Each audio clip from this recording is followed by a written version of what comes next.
Et bonjour les amis. Alors ma première vidéo dans ce nouveau voyage, je suis actuellement sur la place du Capitole à Toulouse. Je suis parti ce matin à 6h30 de Tarbes.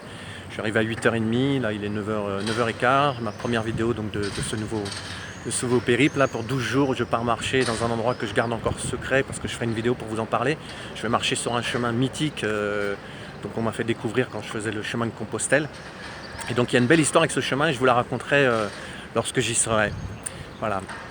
Donc l'aventure commence dès qu'on fait le premier pas en sortant de chez soi. Parce que le train devait m'amener jusqu'à la ville étape, ou très proche de la ville étape où je devais arriver. Et en fait, il y a des grèves de train. Donc j'ai eu qu'un train que jusqu'à Toulouse. Et voilà. Donc après, il faut que je me débrouille. Donc là, j'ai trouvé un Blablacar qui m'emmène jusqu'à Chirac, en Lozère. Et voilà, et après j'aurai encore 120 km pour rejoindre ma ville de départ pour aller marcher.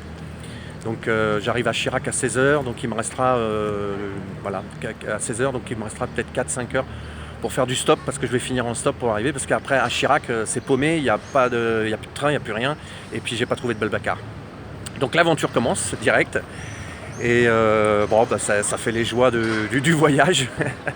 Et donc il faut s'adapter. Ça fait des souvenirs, même si sur le moment c'est un peu ça chamboule, mais ça fait partie du jeu en fait. Et c'est les surprises. C'est les surprises quand on voyage comme ça, auxquelles il faut se préparer, tout en sachant qu'en s'y préparant, on ne sait pas ce qui va arriver. Donc ça me fait drôle d'être à Toulouse, dans les grandes villes. Ça fait 18 ans que je suis parti de la région parisienne. Et franchement, j'adore Toulouse, mais quand je reviens dans une grande ville, attendez, je vais couper parce que voilà, j'ai coupé parce qu'il y a des travaux sur la place du Capitole et il y a un camion qui arrivait qui faisait énormément de bruit pour décharger des matériaux. Donc je suis de l'autre côté de la place du Capitole, qui est très jolie aussi. Là, il y a de l'eau qui monte, une belle fontaine. Voilà, donc ce matin en arrivant j'ai eu un premier choc en arrivant à la gare de Matabio. Il y a longtemps que j'étais pas venu. Et à l'époque où je venais, il y avait un espace de détente, de rencontre, et il y avait un piano. Et j'aimais bien aller en jouer parce que c'était agréable de partager. Il y avait d'autres gens qui jouaient, c'était super agréable. Donc les pianos, depuis qu'il y a le Covid, ils ont été enlevés. Donc le piano n'y était plus. Mais au-delà du piano qui n'y était plus là, l'espace d'accueil qui était là de détente et de rencontre n'y est plus non plus. C'est à la place maintenant, il y a un Starbucks. Et ça m'a choqué. Ça m'a choqué franchement en arrivant, parce que la gare est déjà remplie de lieux de consommation, de grandes chaînes de distribution de fast-food. Quel était le besoin d'en rajouter encore une, et ça m'a choqué, ça m'a rendu un peu triste, parce que de voir encore l'impact de cette société de consommation, de toujours plus, du plus. Et bien sûr, il y avait une queue, les gens faisaient la queue pour acheter leur café, leur jus d'orange, sûrement avant d'aller travailler. Et ça m'a touché, parce que ce lieu ait disparu, ça m'a touché. Donc ça me fait un bon rappel de là où je vais partir voyager. Je serai loin de tout ça.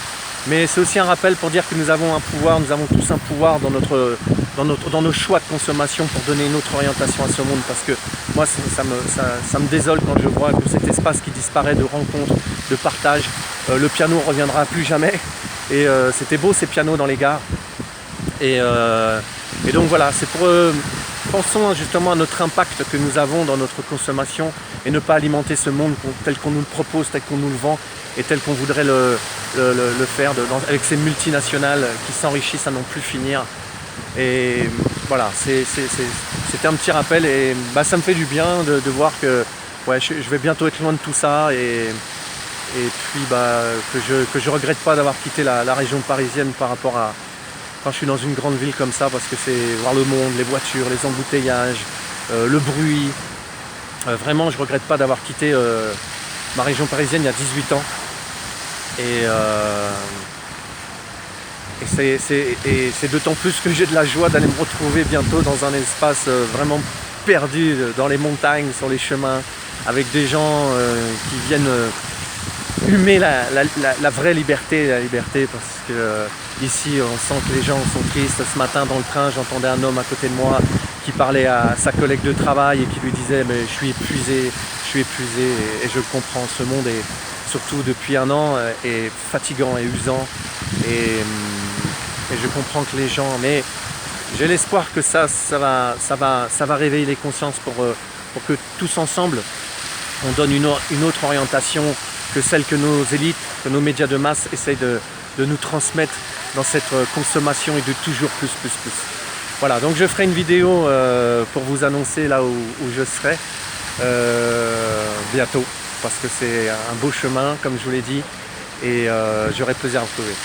Donc à bientôt, n'hésitez pas à me mettre des commentaires, c'est des petits soutiens, c'est toujours chaleureux pour moi, des partages et des petits likes aussi, j'apprécie beaucoup.